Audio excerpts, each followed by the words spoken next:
Bismillahirrahmanirrahim. Subhanaka la ilma lana illa ma 'allamtana innaka antal alimul hakim. Rabbi shrah li sadri wa yassir li amri wahlul 'uqdatam min lisani yafqahu qawli. Rabbi yassir wa la tu'assir amma ba'd. Qala subhanahu wa ta'ala fi kitabillahi al-'aziz. A'udzu billahi minas samii'il 'aliim minasy syaithaanir rajiim.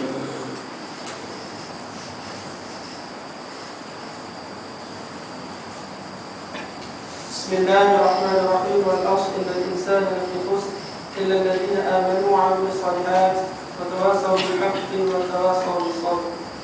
Shadaqallahul 'aliyyul 'azim. Qala Nabi Muhammad Mustafa Rasulullah sallallahu alaihi wasallam di hadits syarif, man akhiru kalami la ilaha illallah dakhala al-jannah. Alhamdulillah, bersyukur kepada Allah Tuhan yang punya dunia. Salawat dan salam atas junjungan besar Nabi Muhammad bin Abdullah, ahli keluarga Nabi, sahabat-sahabat, para ulama-ulama, wali-wali Allah, tuan-tuan, ibu-ibu, bapak-bapak yang dirahmati oleh Allah. Bersyukur kepada Allah, Allah pilih kita. Dengar tak main tasawuf? Dengar.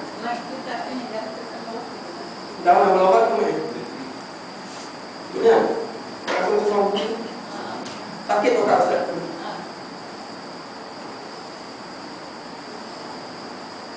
Yang sudah bawa tu orang yang dua etik nak. Boleh. Dengar tak apa? Lihat. Dengar dalam tak boleh? Tak boleh kan? Nanti ibu Ustaz bersebut. Alhamdulillah, bertemu lagi. Habis berapa orang? Ya tahu dah tak boleh pemimpin kita. Syukur kepada Allah, Allah pilih kita. Datang di rumah Allah Subhanahu Wa Taala. Ini pilihan Allah. Pilihan Allah Subhanahu Wa Taala untuk pengabdian abdi subhanallazi asra bi 'abdihi, untuk menjadi hamba kepada Allah Subhanahu Wa Taala. Abdi hamba kepada Allah. Inilah tanda Allah sayang. Ibu bapak saya tanda Allah sayang, Allah letak kita tempat sebagai tempat. Itu tanda Allah sayang. Bukan tanda Allah sayang, Allah bagi kita macam-macam. Itu maknanya ujian.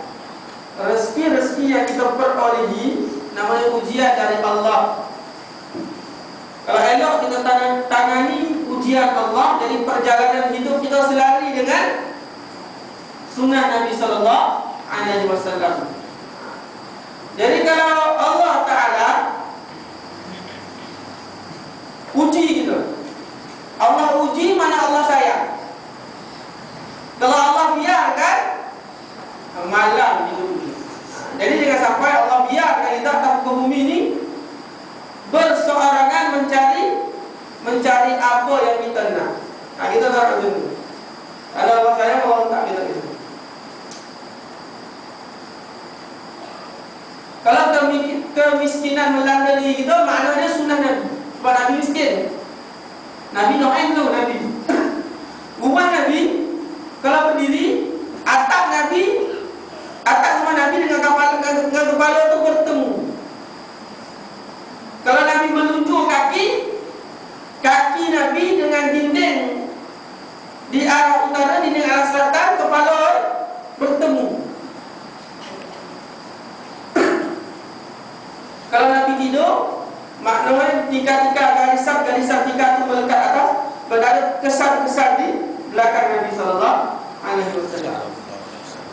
Mana kalau kemiskinan melanda diri kita, maknanya sunnah Nabi sallallahu alaihi wasallam. Satu hari seorang sahabat Ansar bertemu dengan Nabi sallallahu alaihi wasallam.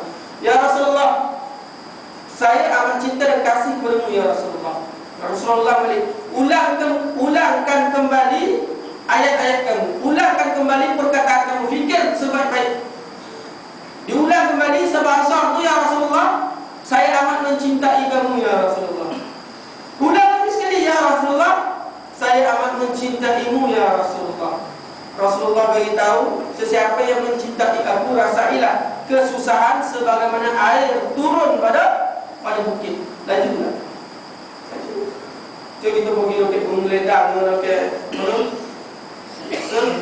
mana? Alah, angkat itu jauh mana? Tu, air bendul. Tengok air turun pada bukitnya. Laju. Cuma dulu kan ada kesusahan kalau mencintai Nabi Sallallahu Alaihi Wasallam. Dia hadirin sekalian, jika kita mikir pengorbanan Nabi, kalau kita mikir pengorbanan Nabi Sallallahu Alaihi Wasallam di zaman Nabi, maka dia tidak tergambar. Kalau dihimpunkan kesusahan daripada Nabi Adam alaihissalam sampai ke umat Nabi itu, umat akhir zaman di kesusahan, kalau dihimpunkan sekali, tak sama lagi kesusahan yang dihadapi oleh Nabi itu. Nak bagi tahu punya tanda Allah sayang, Allah letak kita di mana? Di sebaik-baik tempat. Kat sini. Allah letak kita kat sini ya. Bukan letak kat Giant, bukan letak kat Tesco. Letak kat mana? Adanya majlis ilmu. Ini Allah sayang. Kadang-kadang kita tak perasan Allah sayang kita. Perasan? Tak perasan. Mana ada orang beritahu? Ada malaikat turun bawa wahyu beritahu. Ingat Allah sayang ke kau. Benar. Kalau ada meloncet kita, tak tahu. Mana tahu? Sebab apa? Sebab ghaibiyah. Ghaib. Ghaibiyah.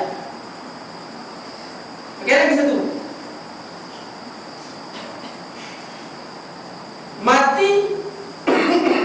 Ada tak Allah Ta'ala bagi tarikh mati untuk itu?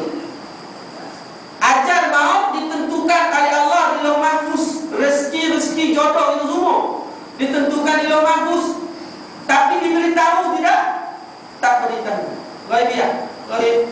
Diceritakan pasal surga, diceritakan pasal neraka, Allah Ta'ala tak beritahu. Mana beritahu? Mana nampak? Yang dalam TV itu bisikkan syaitan tu, lepas tu amukan azazil tu semua ciptaan manusia. Tak sama. Mana sama? Go to hell, paradise pun itu tu. Yahudi dan Nasara dia buat cerita suruh kita tengok. Macam ni ya. Cerita yang berkaitan tu kan, semua berkaitan dengan akhir zaman. Semua cerita tipu. Kita mampu percaya.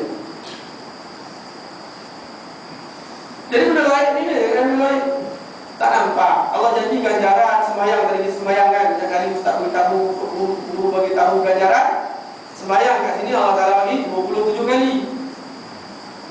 Nampak ke turun daripada langit 27 kali? Tak nampak. Semua itu hadirin dan hadirat sekalian, semua itu perkara baik.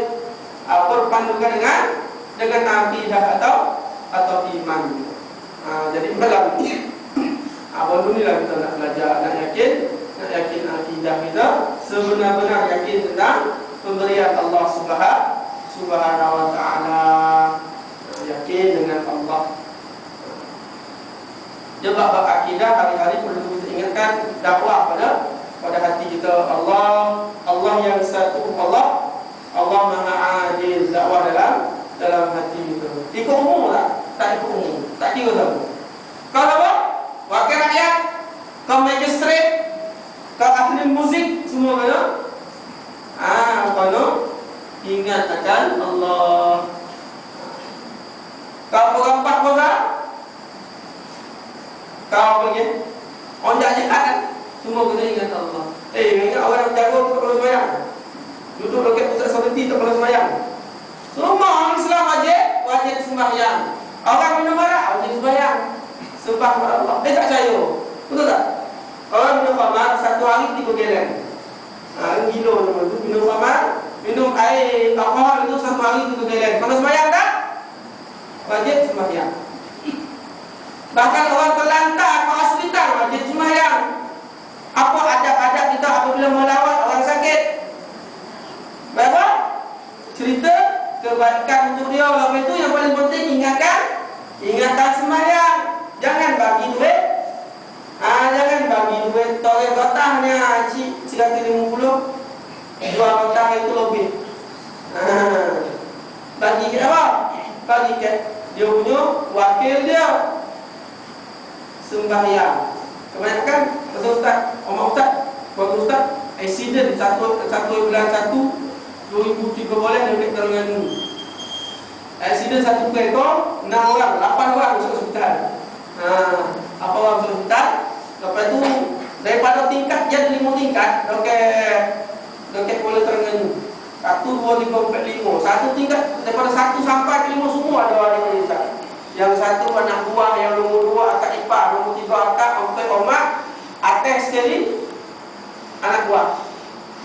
Buat atas ni. Kat situ dia punya sister dia, ataupun ketua jururawat dia muzakarahnya kata Ustaz macam mana nak buat ini Ustaz? Pesakit tak boleh sembahyang. Macam mana gaya nak sembahyang? Dia terlantar ke hospital, macam mana nak sembahyang Ustaz? Anak-anak masuk tak ingatkan kita bab sembahyang. Berapa banyak kau nak ganti Ustaz? Alhamdulillah kat situ ada orang risau tentang sembahyang pesakit. Jadi yang pertama sekali apabila benda ni berlaku ke ahli keluarga kita, kat masyarakat kita pergi ingatkan sembahyang untuk mereka. Sebab apa? Sembahyang ni dia dosa atas sekali selepas syirik kepada Allah. Kalau kita berzina dengan ibu bagi lelaki, besar lagi dosa tinggalkan sembahyang. Dia berkaitan dengan akidah sembahyang. Apabila tinggalkan sembahyang, umpama kepala pada badan. Mana orang tak sembahyang, dia tak ada kepala. Boleh tak? Kalau tengok orang tak sembahyang, tak ada kepala. Sekarang ni orang sampaikan buat kotor atas muka bumi sampai tinggalkan sembahyang. Sonang bona tinggalkan sembahyang. Seorang ayah tanya pada anak nak buat kereta. Tanya apa dulu? Tanya lesen dulu. Lesen dulu, tak ada lesen, tak boleh bawa. Ada tak ayah cakap tak sembahyang, tak boleh buat kereta. Mati nanti masuk api neraka Allah Subhanahu Wa Taala. Ada boleh tak? Tak tahu. Tanya apa dulu? Tanya lesen, tanya rotek. Habis semua dia sembahyang tinggal apa? Sembahyang tinggal apa? Sembahyang dosa yang paling besar selepas syirik kepada Allah Subhanahu Wa Taala. Kalau kita berzina dengan ibu atau ayah 10 kali, besar lagi tinggalkan sembahyang. Imam Ahmad bin Hanbal bagi tahu, Sayyidina Hamzah, Umar Al-Khattab bagi tahu, sesiapa yang meninggalkan sembahyang keluar dari Islam, kufur kepada Allah Subhanahu Wa Taala. Itu pendapat ulama-ulama yang hebat, tapi difatwakan sehingga kan tidak diberitahu sembahyang itu tidak wajib. Kalau dia mengingkari perintah sembahyang baru kufur.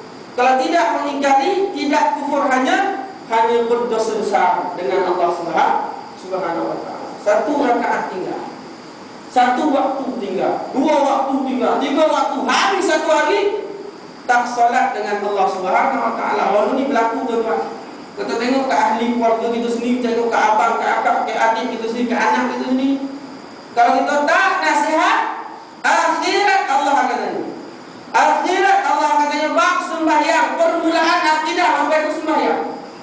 Mana Rabbuka, akidah dulu. Siapa? Tuhan kamu. Man nabiyuka, nabi kamu. Perintah nabi apa? Suruh sembahyang. Sunnah Nabi bagi tahu dulu first amal di dalam Islam ialah sembahyang. Itu sebab sembahyang tak boleh wakil. Boleh sembahyang kita wakil. Kalau wakil saya 1 kampung 1 kali sembahyang boleh. Boleh? Sembahyang boleh wakil tak? Tak boleh. Zakat boleh. Puasa boleh ganti kan. Kahwin boleh tak? Fadli kahwin boleh tak? Boleh wakil tak? Boleh wakil tak? Okey, sekarang ni pengantin lelaki duduk kat mereka. Pengantin perempuan pakai taman cempaka. Sekarang ni pengantin lelaki tak boleh balik. Tak apa-apa kat mereka, tak boleh balik. Nak kahwin lagi ni tak boleh balik. Apa buat? Wakil kan. Dengan syarat sebut nama lelaki. Jangan sebut nama dia. Boleh wakil kahwin. Tapi sembahyang boleh wakil. Sebab apa? Sembahyang Rasulullah ambil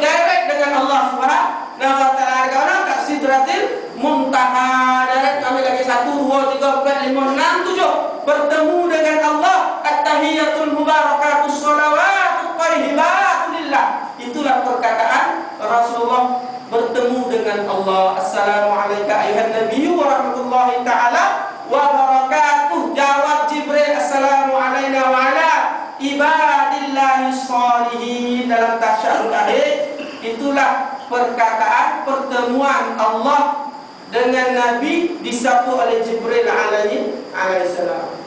Ustaz nak beritahu sembahyang ini penting, dia berkaitan dengan akidah.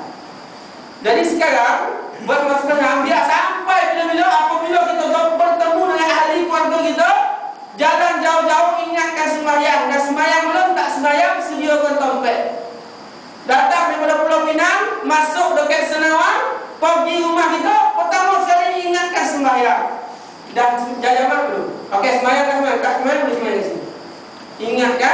Ingatkan sembahyang tu. Sebab apa? Ini berkaitan dengan akidah. Tahu tak sembahyang tidak berkaitan dengan akidah? Ini tauhid. Tauhid kita tahu tauhid apa? Tauhid uluhiyah itu. Allahu Akbar itu rububiyah. Hayya 'ala shalah itu uluhiyah gitu. Bagaimana perantaraan kita dengan Allah? Bagaimana kita punya kewajiban kita dengan Allah? Fardu kita dengan Allah Subhanahu wa ta'ala. Jadi ibu bapa sekalian, sembahyang penting, berkaitan dengan akidah. Jadi pemula pada sekarang tak kira apa anak beranak itu, kawan itu kan, ingatkan sembahyang. Biarkan sampaikan dalam hati itu. Okey, anak beranak itu kita dah risaulah. Kawan kita, jiran kita kat sebelah tak sembahyang, kita nampak dia tidur, kita tolong kojutkan. Kawan kita hari-hari naik motor, kita tolong ingatkan sembahyang. Tiap-tiap malam tengok bola. Tiap-tiap malam tengok bola, tengok wrestling, tengok tu, tengok ni, ingatkan sembahyang. Anak kita belajar kat universiti, ingatkan sembahyang. Belajar kat IPTS, pengajian swasta, ingatkan sembahyang. Nak masuk matrik bulan 5 bulan 6 ni, ingatkan sembahyang. Di samping tak abang dah berdiri duduk sampai orang jauh-jauh. Ni ambil belajar mak bagi abang, bagi ingat elok-elok, jangan malukan mak dan ayah. Sembahyang tak ingat dia. Telepon anak kita, ingatkan sembahyang. Inna salata tanhar anil fahsya wal munkar. Sesungguhnya salat itu mencegah kita buat fahsya dan munkar. Buat juga ustaz fahsya munkar, ustaz. Baiki sembahyang. Moral of the story, kita jaga betul-betul, kita boleh sembahyang. Boleh ustaz. Dia cakap bab ini semua. Bab sembahyang. So, penting orang sini lupa sembahyang. Menyampah dengan habis. Buat apa-apa kerakyat sembahyang tinggalkan. Buat ceramah sembahyang tinggal. Apa bodoh? Buat maulid Rasul. Habis azan tak pergi sembahyang lagi. Apa bodoh? Baik tak ya buat ceramah maulid Nabi, sunnah Nabi tak nak ikut. Bergagak sampai timbul anak tokak, katanya bosannya timbul. Sallallahu ala Muhammad ila akhir salawat. Habis selawat, habis berliling. Allahu Akbar. Ada tak pergi dah boleh bergerak. Apa nak kocok kita orang lain? Ada kita ikut sunnah Nabi, habis tergabung. Lintang bukan. Ya, terjadi depan mata. Buat maulid Nabi potang, habis pukul 5, pergi sembahyang, asal tak ada orang. Pergi ke masjid sembahyang, tak ada orang. Habis tinggalkan jemaah. Apa bodoh? Baik tak buat. Ceramah maulid Nabi, dia bukan wajib, dia bukan fardu ain. Dia harus ya. Belajar jauh-jauh, harus ambil SPM, harus diploma, ijazah, master. Kita ambil PhD, harus juga. Fardu ain ambil PhD, Yasin tak tahu cuba. Ambil PhD, selawat tak tahu. Ambil PhD, sembahyang tak lakukan. Masalah. Tinggalkan sembahyang. Tengok tuan-tuan, hadirin dan hadirat sekalian, kita fikir buka minda kita. Bagaimana keadaan orang Islam sekarang? Hancur, hitam-hitam. Sebab apa? Tinggalkan sembahyang. Sembahyang itu penting. Kita cakap sembahyang itu penting. Sembahyang paling penting, umpam paling pada badan. Itulah dialog kita dengan Allah. Dialog percakapan kita dengan Allah Subhanahu wa taala. Di zaman Nabi, sebelum datang perintah sembahyang, sahabat pergi kepada Nabi mengadu masalah. Rasulullah sembahyang minta dengan Allah. Millah apa? Millah Nabi Ibrahim alaihissalam. Cara sembahyang ikut cara Nabi Ibrahim. Tidak diceritakan bagaimana sembahyang Nabi Ibrahim. Hanya diberitahu pagi sekali, petang sekali. Sampai perintah Allah sembahyang 5 waktu, seronok sahabat dapat direct berhubung dengan Allah Subhanahu wa taala. Ada tak sini buat solat hajat minta anak-anak kita loket sembahyang 5 waktu. Akhir tahun sibuk buat solat hajat PEXO, UPSR, PMR, SPM. Habis semua sekolah buat. Semua sekali buat. Jopok sana, jopok sini. Bagi tahu, bagi nasihat sembahyang tak ada terjadi buat solat hajat. Ramai-ramai satu taman untuk biarkan anak diri kita ni biar loket sembahyang 5 waktu. Tak ada. Itu baru buka bab sembahyang, buka bab aurat hancur. Bertambah hancur. Dah elok pakai tudung. Dapat sekali turun bawah habis loket tumit-tumit habis tu. Habis.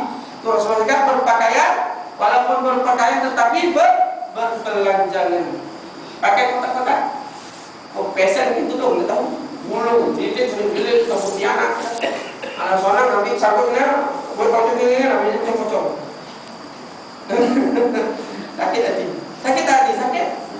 Sakit hati tengok.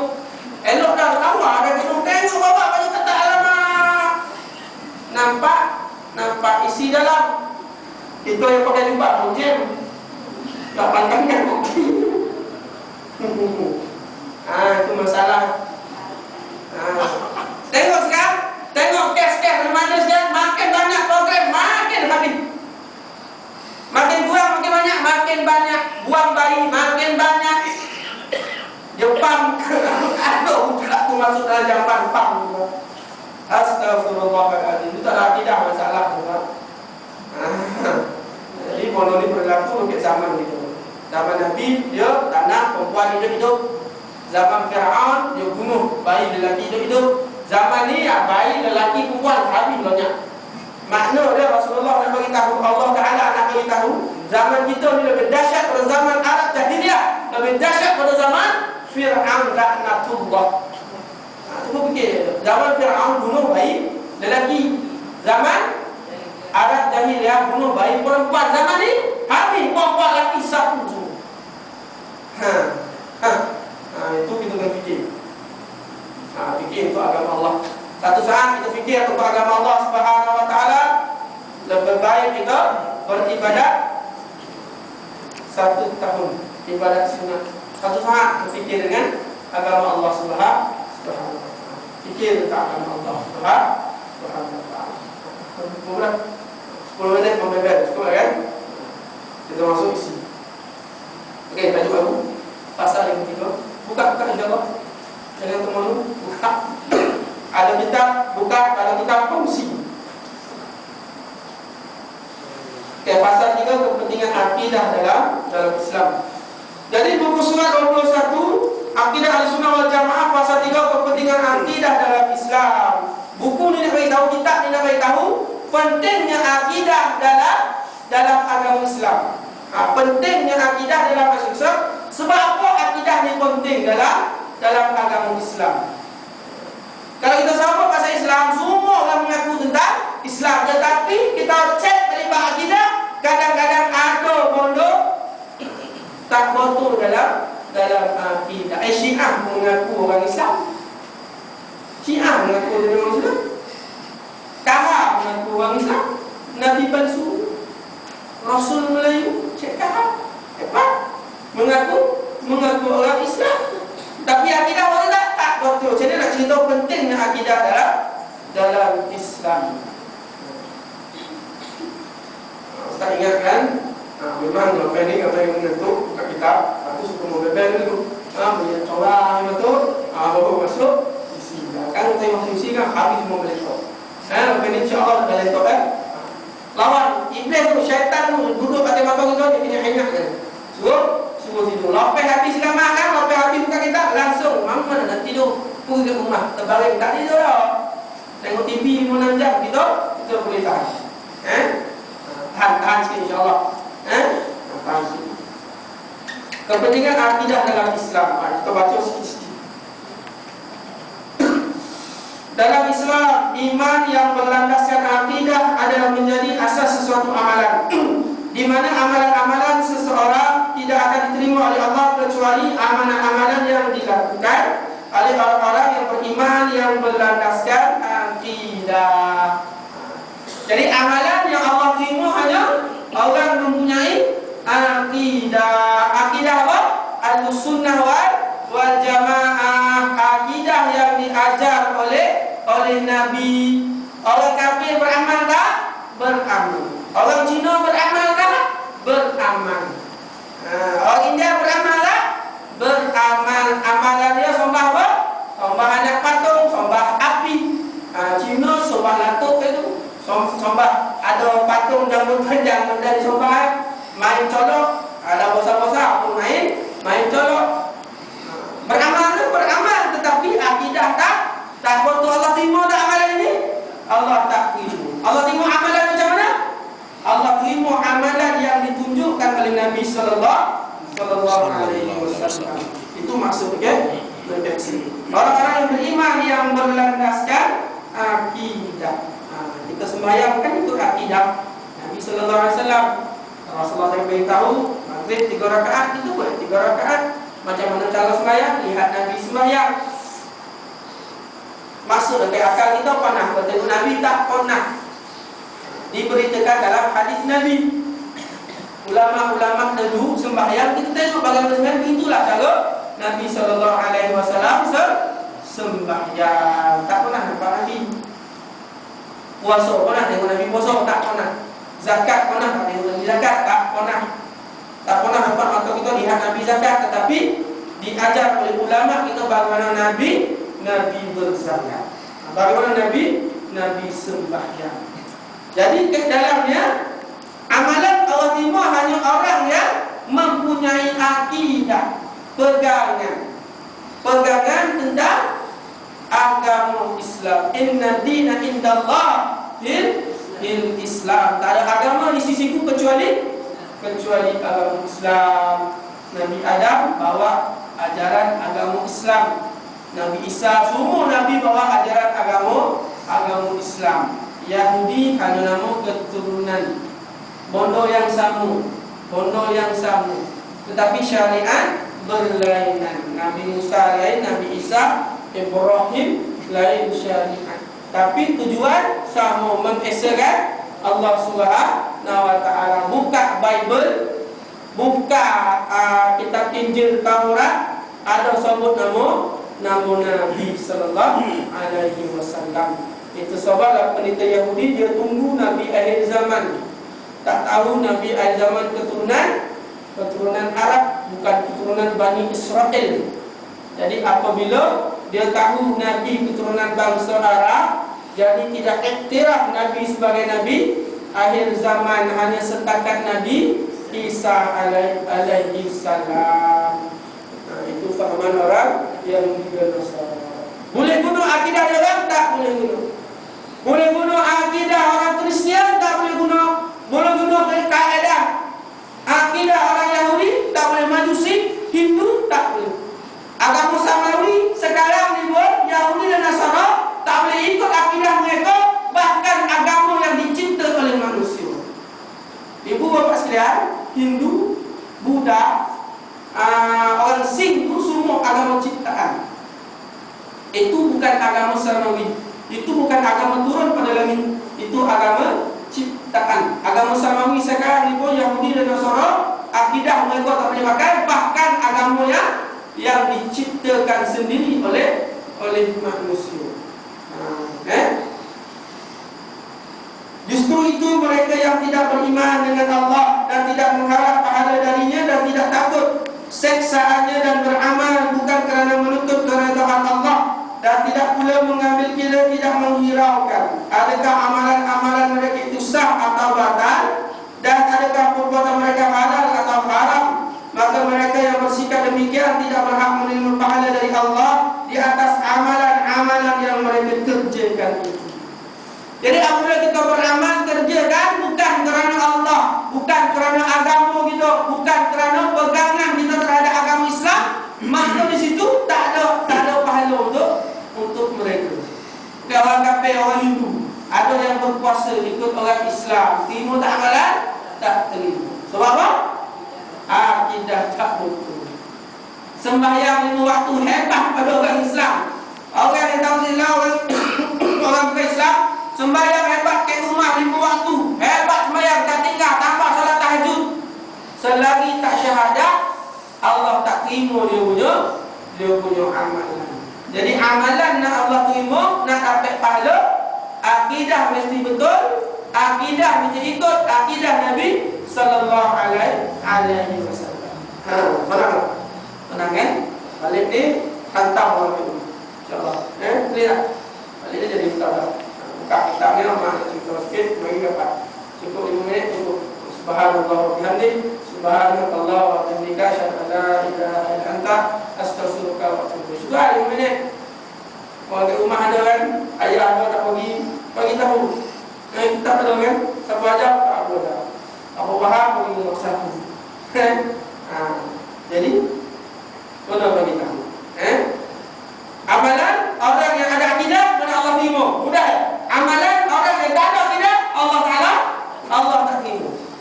Mudah. Kepentingan akidah dalam Islam. Inilah kepentingan akidah dalam Islam.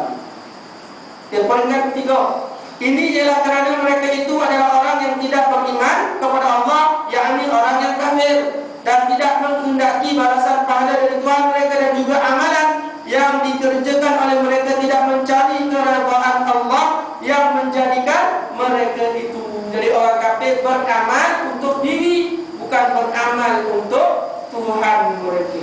Jadi dia tak mengharap apa-apa jadi Tuhan. Kita orang Islam beramal mengharap keredaan Allah. Orang kafir beramal tidak mengharap keredaan Allah subhanahu wa ta'ala. Jadi jangan hiraukan orang kafir berjaya pada orang Islam. Penjara bagi orang Islam ialah dunia, syurga bagi orang kafir ialah dunia ini. Jadi jangan heran orang kafir kayu-kayu lantak kau lah. Allah Ta'ala dah beritahu, Rasulullah dah beritahu, ini syurga bagi orang kafir. Tak kaulah nak kayu banyak mana, asalkan akidah kita tak lari, asalkan hidup kita hidup yang diredai oleh Allah Subhanahu wa ta'ala. Jadi kita bukan orang kafir, kita orang apa? Kita orang Islam. Dalam surah Sajadah tiap-tiap malam, tiap pagi Jumaat, Cik Imam baca. Afaman kana mu'minan kaman kana fasiqa. Allah Ta'ala beritahu, adakah sama sekali orang yang beriman dengan orang fasik? Allah tanya dalam surah Sajadah. Allah tanya, tak payah kita jawab. Allah la yastawun. Tidak sama sekali. Kita dengan orang kafir bagaikan langit dan bumi. Dia hidup kan sebab ada orang Islam. Orang kafir hidup dalam bumi Allah sebab ada orang Islam. Aku akan gulung, aku akan kiamatkan dunia ini sehingga tiada manusia pun yang ucap kalimah la ilaha illallah, membesarkan keesaan aku. Allah akan kiamatkan dunia. Orang kafir hidup ada orang Islam. Jadi kita bangga dari orang Islam sebab apa? Lahirnya kita terfaras ilmu kita sebagai orang Islam. Tak kira kita ni miskin, tak kira kita ni banyak harta, tak kira kita ni banyak pangkat, banyak semua sekali, jadi kita orang Islam. Dilahirkan sebagai Islam, bangga dalam diri. Sebab akidah kita, akidah Ahlussunnah wal Jamaah, akidah yang dibawa oleh Nabi sallallahu alaihi wasallam.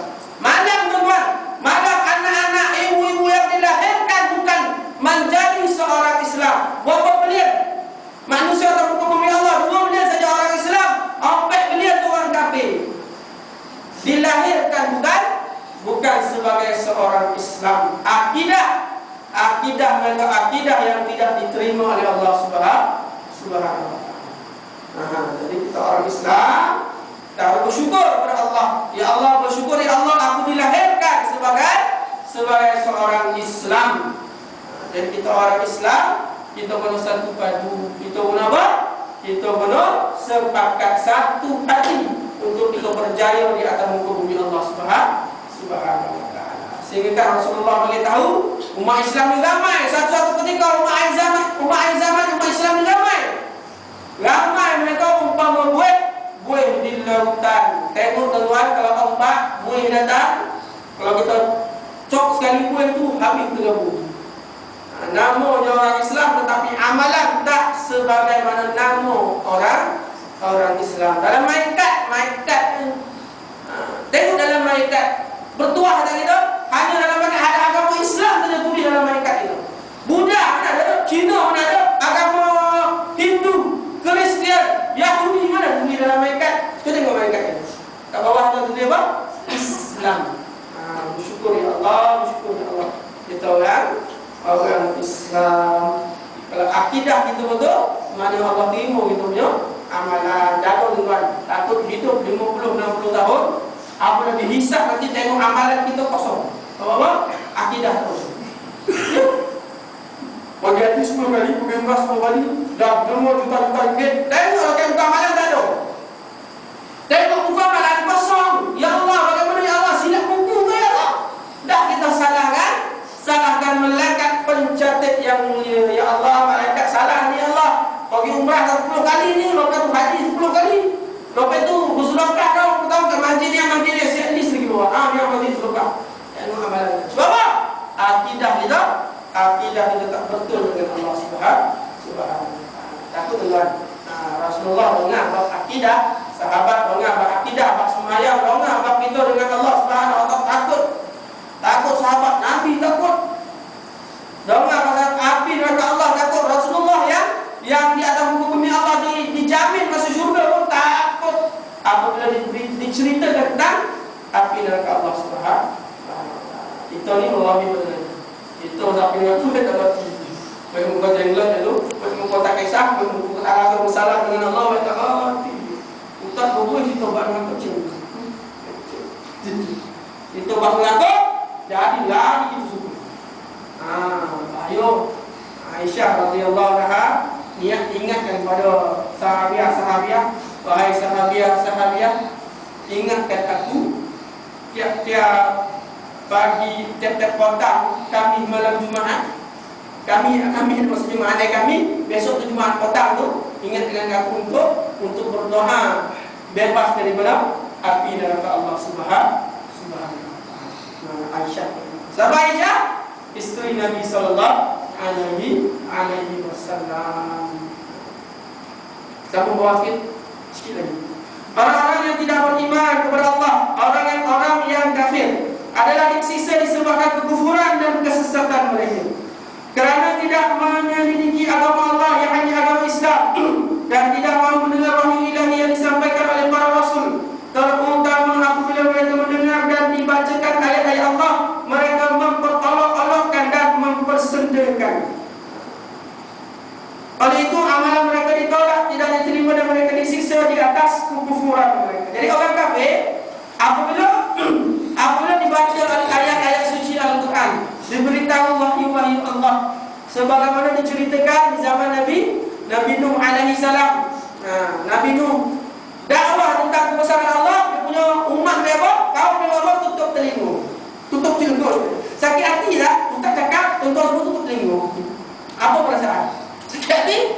2 kali sakit hati. Lepas tu yang tak tahan sampaikan angkat kain tunjuk punggung mereka. Dan ulama bagi tahu sampai nampak dia punya buah anggur.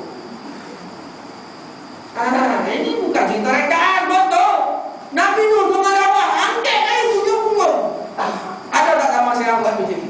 Tak ada. Zaman Nabi Nuh alaihissalam, Nabi Muhammad lagi tu dibantai, dipukul.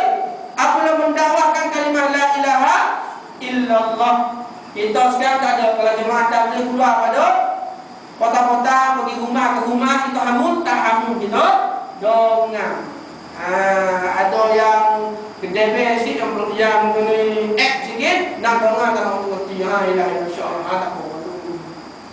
Sampai itu ya tahap kita sekarang. Tapi Nabi Nuh AS sampai dakwah orang-orang tutup telinga. Nabi nak sembahyang dekat Masjid Haram di letak apa? Letak kaum unta ada kaum Nabi. Tak bangun Nabi sallallahu alaihi wasallam.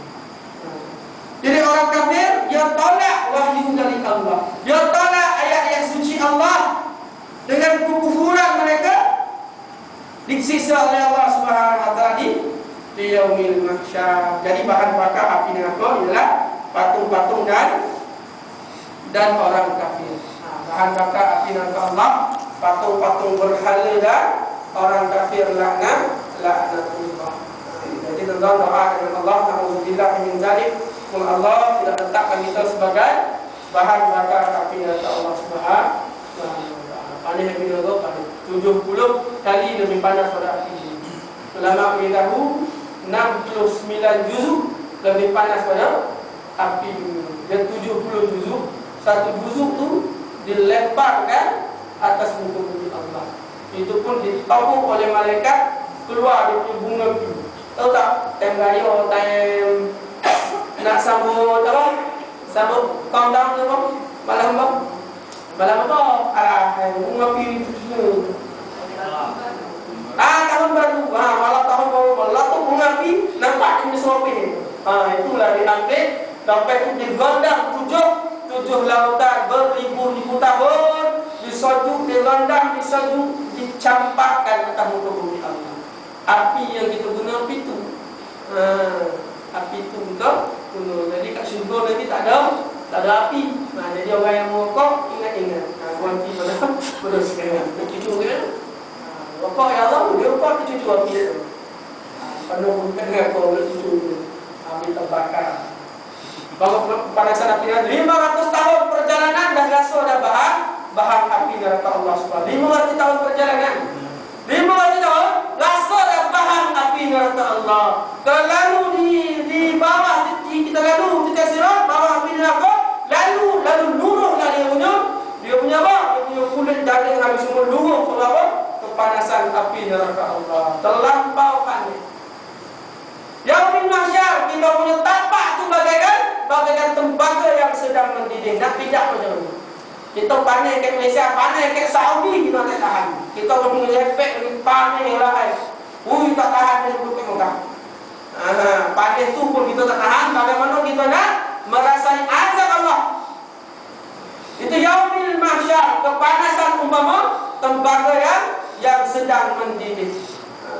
Berapa lama hidup yaumil mahsyar? 50,000 tahun. Dekat kubur 40,000 tahun. Ketika sirat 1,500 tahun.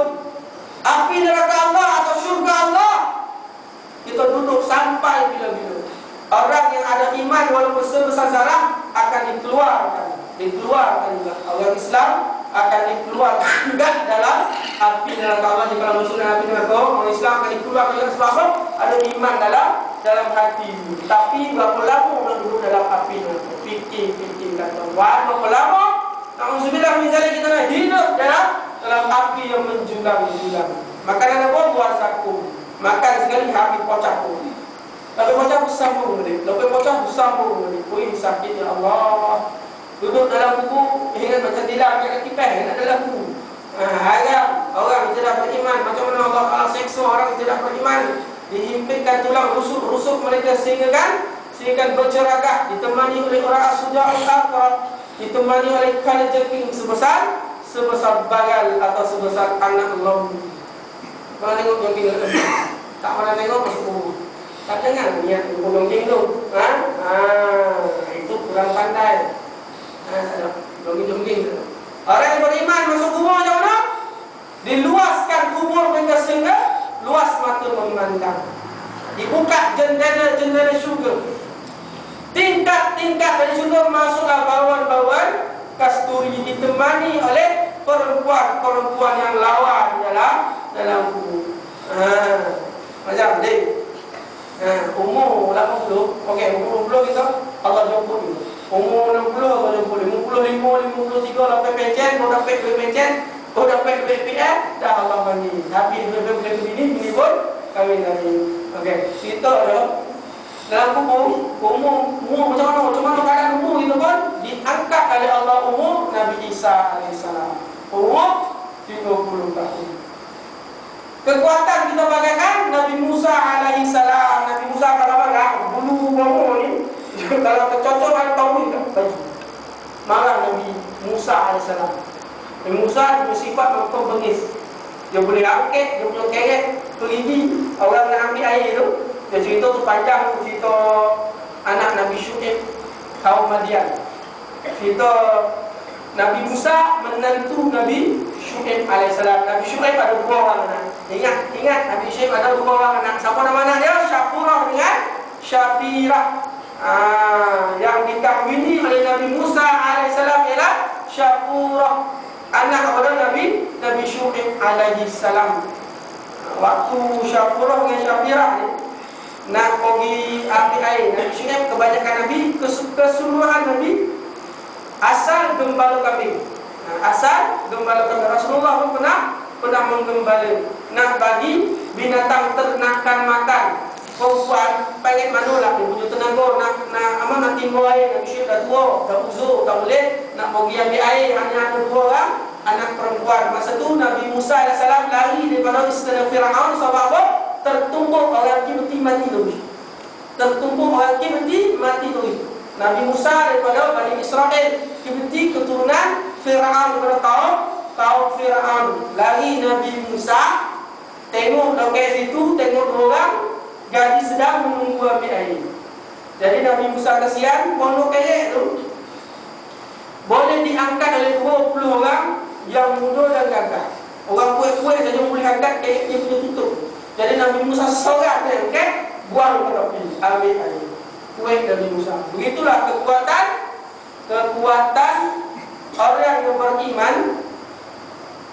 Apabila kembali kepada Allah, Allah Ta'ala bagi kekuatan dia 20 orang yang gagah-gagah. Dia punya kecantikan umpama Nabi Yusuf alaihi salam, akhlak umpama Nabi Muhammad sallallahu alaihi wasallam. Jadi apabila kita duduk dalam alam barzakh, duduk dalam alam kubur, kat situ Allah Taala dah layan sebaik-baik layanan. Ditemani oleh bidadari Allah Subhanahu wa taala. Berapa lama orang yang beriman duduk dalam kubur? Hanya 2 rakaat solat Nabi yang pendek. Ulama beritahu lebih kurang 5 minit. Orang yang tidak beriman merasai 40,000 tahun. Duduk dalam kubur 40,000 tahun. Orang kafir 50,000 tahun. Orang yang beriman duduk dalam kubur yang 40,000 tahun disingkatkan masanya 2 rakaat solat Nabi yang pendek. Jadi lebih nak jadi orang yang beriman atau nak jadi orang yang kufur kepada Allah Subhanahu wa taala. Kalau boleh tak? Boleh tak? Boleh. Tak perlu pada jawab itu sini lain tu punya waktu. Boleh ni? Kata boleh tak? Boleh. Tahu dulu. Sikit ya? Okey, boleh sikit? Boleh tak? Tuan Haji Isnin? Boleh. Macam mana pakai? Boleh kan? Masya Allah, steady lagi. Boleh kita sambung sikit ya?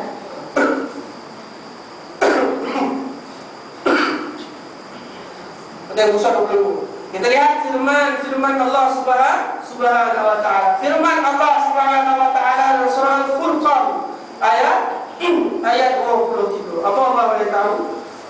A'udzubillahi minasyaitonir rajim. Wa qadimna ila ma 'amilu min 'amalin faj'alnahu haba'an mansura. Sallallahu alaihi wasallam.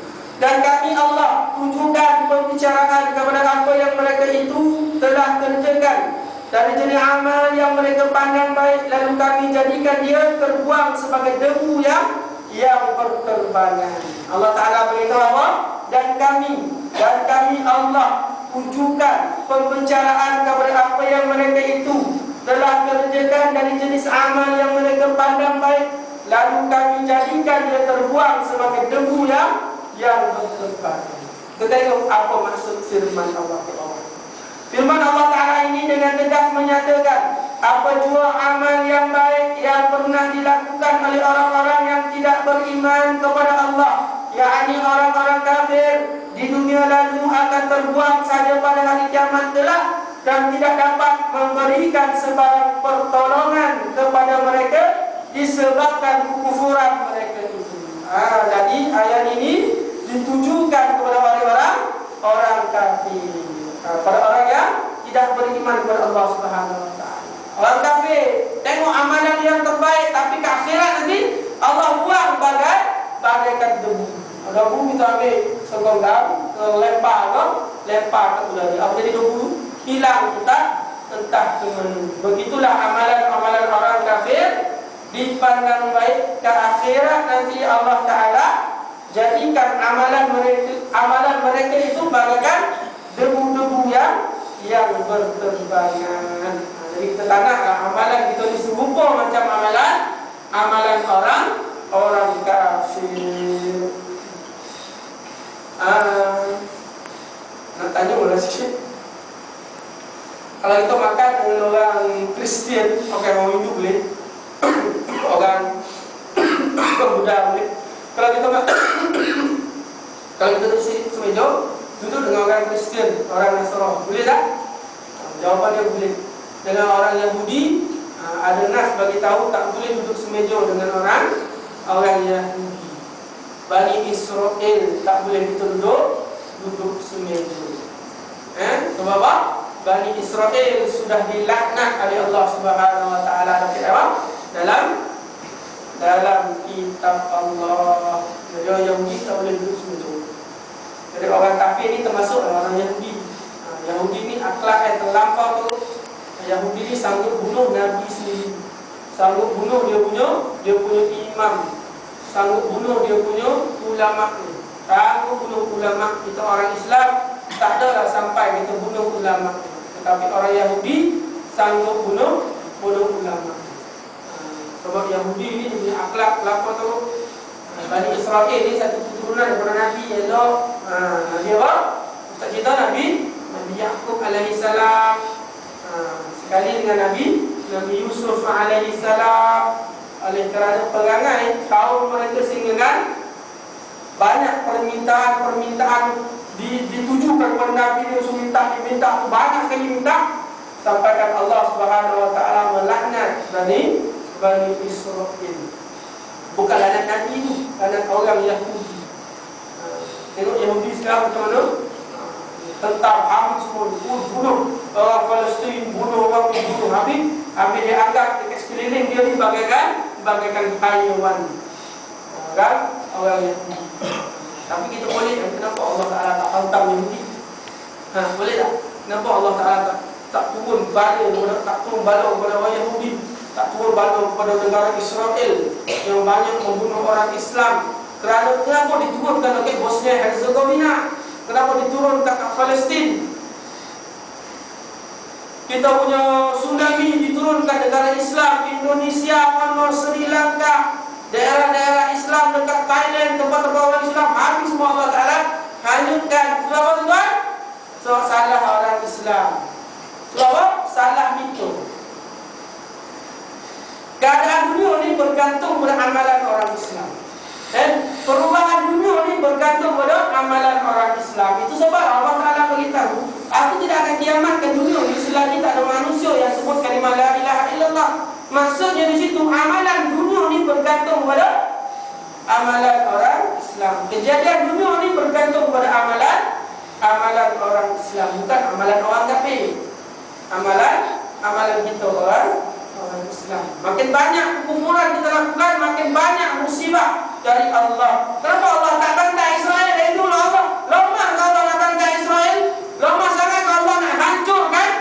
Sebabnya Allah hancurkan kaum-kaum terdahulu di Israel, di Amerika, di Britain, di Rusia, di China, negara-negara komunis. Lemah sangat kalau Allah yang nak menghancurkan orang-orang yang menindas orang Islam. Sebab apa benda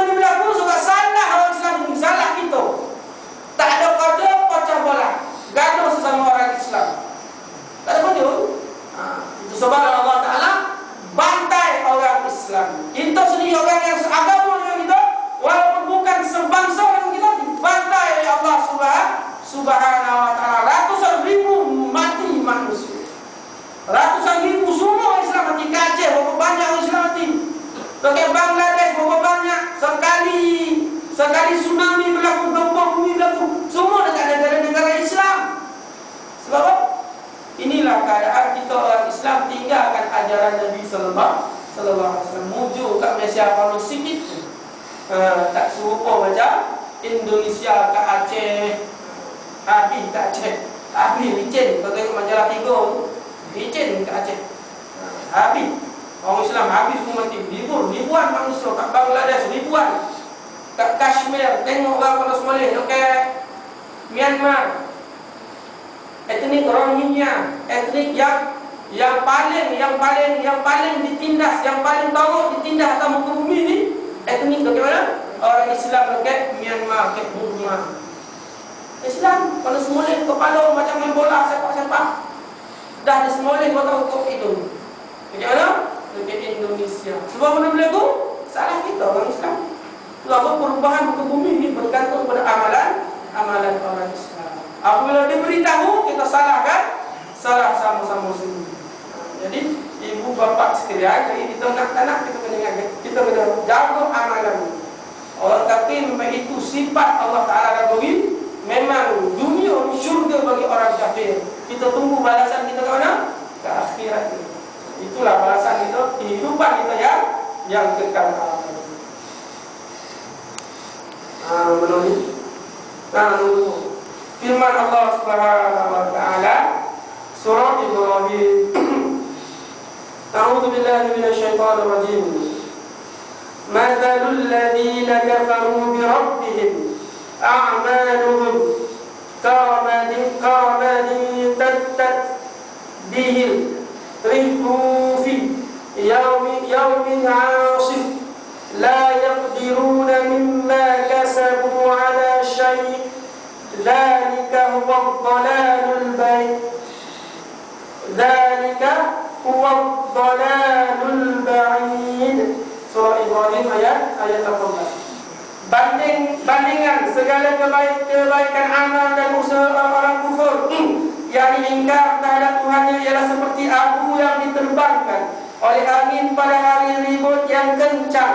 Mereka tidak memperoleh sesuatu faedah pun dari apa yang mereka telah usahakan. Sia-sianya amalan itu ialah kesan kesesatan yang jauh dari dasar kebenaran. Firman Allah Subhanahu wa taala dalam surah Ibrahim. Itu yang maksudnya. Firman Allah Taala tersebut menyatakan segala apa yang telah mereka amalkan dan usahakan yang tidak berdasarkan keimanan, yang berlandaskan akidah yang sahih, yang tidak pula mengikut jalan yang betul yang benar, atau yang mendatangkan kebaikan kepada mereka pada hari akhirat adalah sesuatu amalan dan usaha yang sia-sia dan tidak mendapat apa balasan daripada Allah Ta'ala. Surah Ibrahim beritahu, Allah Ta'ala beritahu apa yang mereka amalkan dan usahakan yang tidak berdasarkan keimanan. Maksud kita beramal tidak berdasarkan keimanan yang betul. Mana amalan kita Allah Ta'ala akan terima bagaimana? Ke akhirat nanti. Dan apa yang kita lakukan di atas muka bumi ini, amalan kita hanya sia-sia dan tidak akan mendapat balasan dari Allah Subhanahu wa taala. Dalam surah Ibrahim terang-terang Allah Ta'ala beritahu, jika amalan itu tidak berlandaskan keimanan, mana Allah Ta'ala kita punya mudah ya. Kalau amalan kita lakukan tidak berlandaskan dengan keimanan, Allah tolak kita punya amalan. Kita jangan pusing Allah terima amalan, kita pusing kalau Allah tolak amalan. Pusing kalau amalan, tak pusing kita tuan. Ibu bapa sekalian, Allah Ta'ala tolak amalan kita. Dah pergi kuliah ragu semayang 500 kali sampai ke akhirat nanti buku timbangan kita dengan amalan kita dah. Sedih tak? Sedih tuan. Nak balik tak boleh? Boleh tak balik? Tak boleh sebab kita dah nampak, dah nampak perkara baik ya, dah nampak iman. Dan surah Sajadah Allah beritahu Abu Bakar. Abu Bakar, ya Allah kami lihat, ya Allah kami dapat. A'udzu billahi minasyaitonir rajim. Rabbana absarna wa sami'na farji'na na'mal salihan inna muqinun. Sadaqallahul aliyyul azim. Ya Allah, kami lihat ya Allah. Kami lihat, kami nampak ya Allah, kami lihat keimanan ya Allah, kebesaran-Mu ya Allah. Hantarlah diriku ya Allah untuk kembali atau ke bumi beribadat kepada-Mu ya Allah. Boleh kembali? Tak boleh. Selangkah kita pergi ke alam barzakh, kita balik. Apabila terpisah pada roh, pada terpisah